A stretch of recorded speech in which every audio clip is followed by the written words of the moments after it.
12 hours in, and the cracks are already showing. The fridge, just a ticking time bomb of spoiled food. Your phone, barely hanging on to its last bar of battery. And the silence, this isn't the kind that soothes you. No, this is the kind that makes the hair on your arms stand up. The kind that whispers, something is wrong. This is where most people mess up. They think day one is a free pass, a warm-up. But the truth, day one doesn't forgive. It doesn't give you a second chance. One mistake is all it takes for your world to start unraveling into chaos. Most people believe a blackout is just about losing light. Flip a switch, nothing happens. Light a candle, problem solved. Right? Wrong. The real danger isn't what you can see. It's what lurks quietly in the background. The things you didn't prepare for. The little details you never thought about. The threats you didn't even know existed. When the power goes, it doesn't tiptoe out of your life. It slams into you like a freight train, fast, brutal, and without warning. No mercy. Your fridge is already warming up. Your phone is gasping its last breaths. And the air inside your home feels so heavy you could slice it with a knife. The scariest part? Most people have absolutely no clue what's about to hit them next. One wrong choice, one overlooked detail, and suddenly you're not just in the dark, you're in serious danger.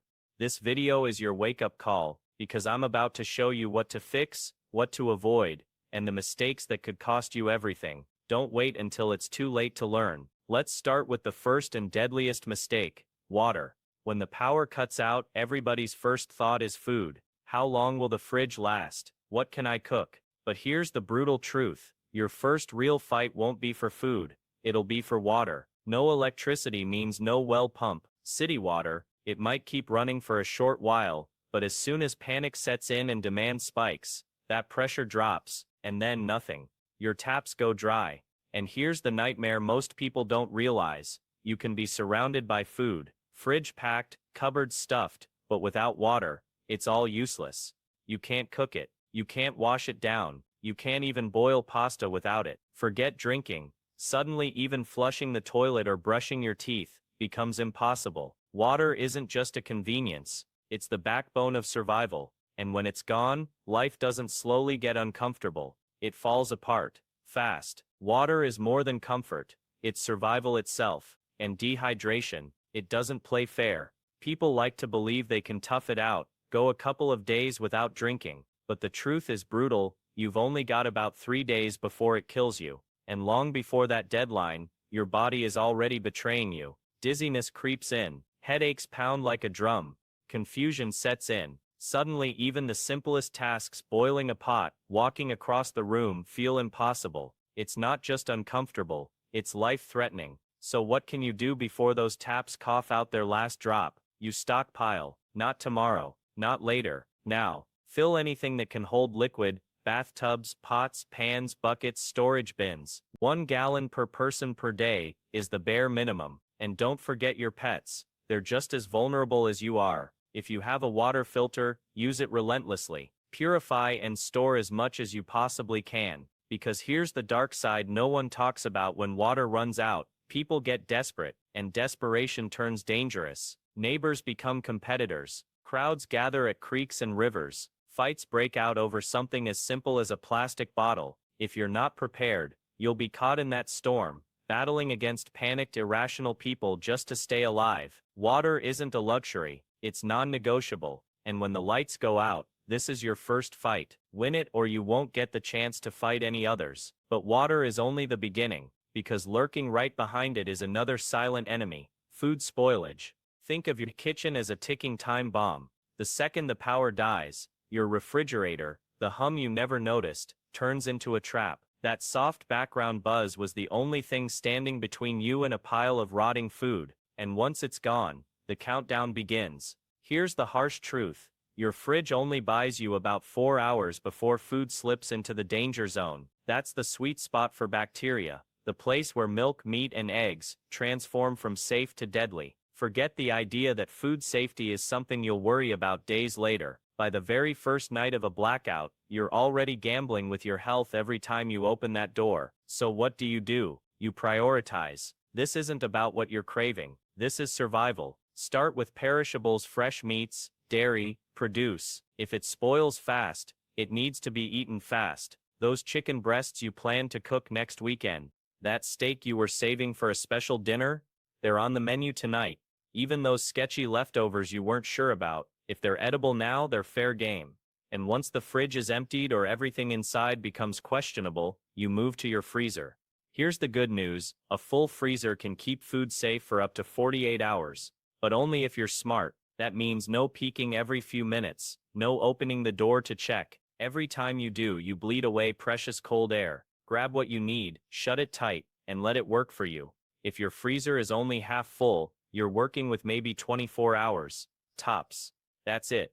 So you need to plan ahead and act smart, because here's the next problem. How do you cook all that food when your stove is a lifeless hunk of metal and your microwave is nothing more than a useless box? This is where preparation saves you. Camp stoves, grills, or even a simple fire pit can become your best friends. But let me be crystal clear. Never ever use outdoor cookers inside your home. Carbon monoxide doesn't care that you're desperate. It doesn't care that you had no other option. It will kill you quicker than spoiled food ever could. Food won't wait for you, and chances are, this blackout won't magically end overnight. If you want to survive, you have to treat your kitchen like a war room. Prioritize what you cook, ration what you have, and squeeze every safe calorie from the food in front of you. A blackout doesn't hand out do-overs. You either get it right now, or you'll go hungry later. And while food is a ticking clock, another challenge lurks just as fiercely in the shadows, lighting and heat. When the grid collapses, the darkness it leaves behind isn't just an inconvenience, it's a predator. Forget the cozy glow of your smart bulbs or the soft reassurance of your nightlights. Once the sun dips below the horizon, night transforms into something far more dangerous. Without preparation, you don't just lose light, you lose safety awareness, and even your grip on sanity. Flashlights and headlamps may sound basic, but in a blackout, they're lifelines. They give you instant vision to move through your home without stumbling, to check your surroundings, or to signal for help if things turn dire. But here's the catch. A flashlight without batteries is nothing but dead weight. Right now, while you're still comfortable, you need to stock up. Batteries on top of batteries, backups for your backups, because fumbling in the dark for spares isn't just frustrating, it can put you in real danger. Lanterns are another game changer. Whether they're battery-powered or rechargeable, they flood a room with steady, wide light, perfect for cooking, checking supplies, or calming a frightened family. And then there are candles. Forget the romantic idea of sitting around in their glow. Candles are dangerous. They're fire hazards waiting to happen, especially if you've got kids or pets darting around. One mistake and your blackout turns into a house fire. If you must use them, use proper holders, keep them clear of clutter, and never ever leave them unattended. But honestly, you're better off avoiding them altogether. And now let's talk heat, because this is the killer detail most people overlook. Power outages in cold weather aren't just uncomfortable, they can be lethal. When your central heat dies, the temperature inside your home will begin to drop, and it will test your body, your resolve, and your survival instincts. Don't fool yourself into thinking you can just crank open the oven or light a fire without ventilation. Carbon monoxide is invisible, odorless, and merciless. It will end you before the cold ever does. The smarter choice: layer up. Thin layers trap heat better than one bulky jacket and give you flexibility if you start to overheat. Emergency blankets, thermal sleeping bags, even those old comforters stuffed in your closet, these aren't luxuries anymore. They're weapons in your fight against the cold. Your camping gear, that just became your best friend. Old school tricks like heating bricks or filling water bottles near a safe flame and using them as portable radiators still work, and they work well. But safety is everything. One mistake, and your clever fix becomes a fire hazard. Darkness and cold don't care if you hesitate. They'll strip you bare unless you prepare. In a blackout, light and heat aren't luxuries, they're lifelines. And lifelines are never left to chance. But survival isn't only about warmth and light. There's another problem creeping closer, one most people don't even think about until it's too late. And it isn't glamorous, it isn't dramatic, but it will crush you if you ignore it. Toilet sanitation. When the water stops running, your flushable toilet transforms from a convenience into a biological time bomb. What used to be a thoughtless flick of the handle becomes a full-on crisis. And trust me, pretending the problem doesn't exist will backfire fast. Waste builds up. The smell chokes the air. But worse than that, bacteria spreads. Suddenly your home isn't just uncomfortable, it's a petri dish that can make you and your family violently sick. Here's the cold truth. Without water, your toilet is nothing more than a porcelain bucket, and once it's full, you're standing in the middle of a health hazard. Hygiene isn't optional in a blackout, it's your first line of defense against infection. What starts as a smelly inconvenience can spiral into a dangerous outbreak, so what's the move? You go primitive. You build yourself an emergency toilet system before you actually need it.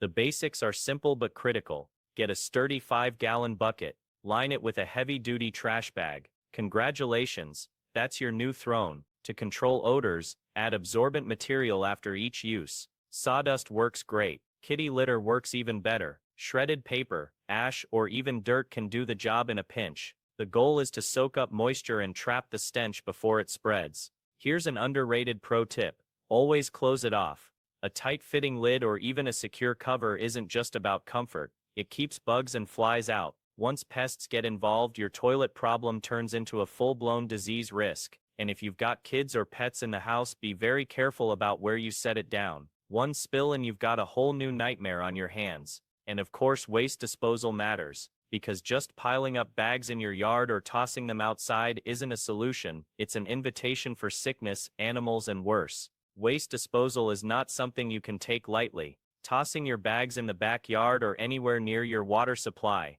that's a recipe for disaster. All it takes is one leak, one rainfall, and suddenly your drinking water is poisoned.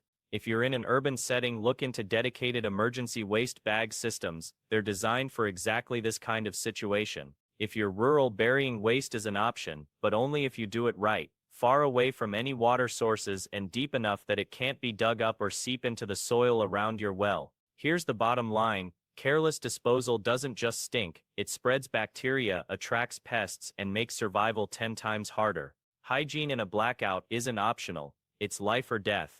If you have a little water to spare, wash your hands thoroughly after every flush. If not, hand sanitizer is your best friend. Stock up now, because one pair of dirty hands can infect your entire household in record time. And don't underestimate the basics: wet wipes, feminine hygiene products, diapers, gloves. These aren't luxuries. They're your shield against sickness and misery. The moment you neglect hygiene, you open the door to chaos. Day one of a blackout can already push you to the edge. Don't make it worse by gambling with your health. But sanitation isn't the only silent threat waiting for you. There's another one that sneaks up fast, and when it hits, it can leave you completely cut off from the world. Low phone battery and no communication. Silence that can kill. Most people believe their phone will always be there, always ready. But in a blackout, that glowing screen quickly becomes a black slab of dead weight. Without power to charge it, your lifeline to the outside world starts ticking down. And with every drop in your battery meter, you lose more than just convenience, you lose contact with the people you love, with emergency updates, with the outside world itself. Here's the brutal truth. Silence in a crisis isn't just unsettling, it's dangerous. No cell towers, no internet, no alerts. Suddenly you're cut off, alone, and that isolation breeds panic. Even the calmest person can spiral when the messages stop, when no one answers, when the world goes quiet. But panic won't save your phone. Smart choices will. The second the power cuts, start conserving. Shut down apps running in the background. Drop your screen brightness to the lowest setting. Switch on airplane mode whenever you're not using it. And forget the luxury of endless scrolling or TikTok binges. Every single percent of battery has to be treated like gold, saved only for emergencies. Portable power banks, they're not a convenience anymore. They're survival gear. But don't just burn through them recklessly. Ration your recharges. Every charge could be the difference between calling for help or being stranded with nothing but silence. Treat that power bank like your lifeline, not a toy. And here's where the smart survivors pull ahead. Don't rely on a single piece of tech. Go old school. Walkie-talkies can keep you connected to family and neighbors over short distances. No cell tower required. And if you're serious about being ready, learn the basics of ham radio. It's not just a quirky hobby, it's a powerhouse in emergencies.